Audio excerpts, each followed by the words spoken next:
Píseň písní zní jim v duších.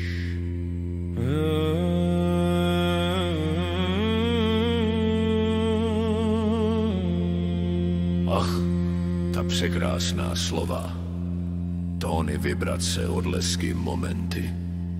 On právě tiše zpívají verše, čerstvě jeho pravicí napsané. Pevnosti hlasu nedostává se mu, tak moc pro něj každé písmeno znamená.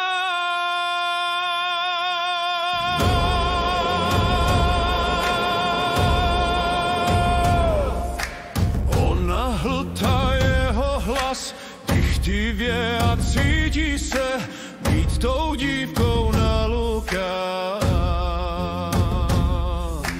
Růží šaronskou, lilí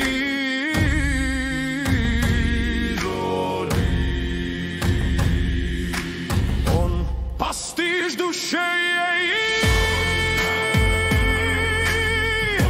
učitel moudrosti věky spečetěné.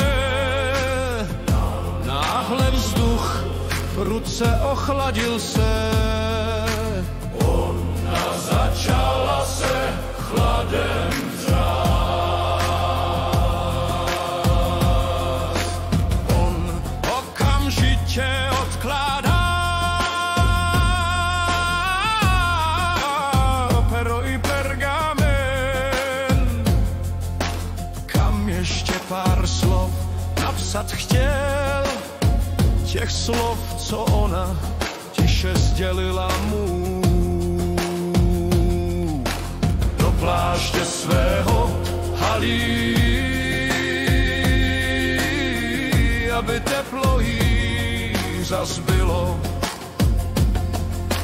Tělo není jediné, co právě v náručí královském hřeje se v paprstích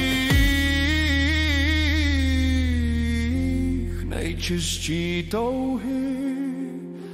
Hřeje se duch i duše její.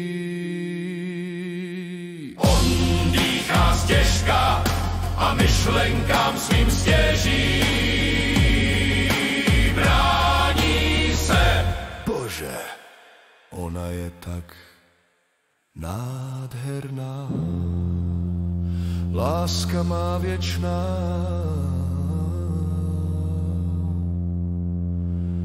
Jediná mnou milovaná.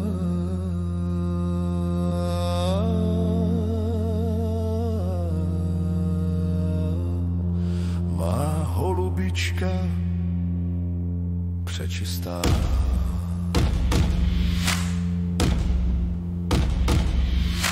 Měsíc za mraky se skryl, aby té převeliké lásce alespoň on nebránil. Líbají se v duchu, mlčí a hvězdy toulavé ty drahocenné démanty noci. V prázdných dlaních počítají. La, la, la, la.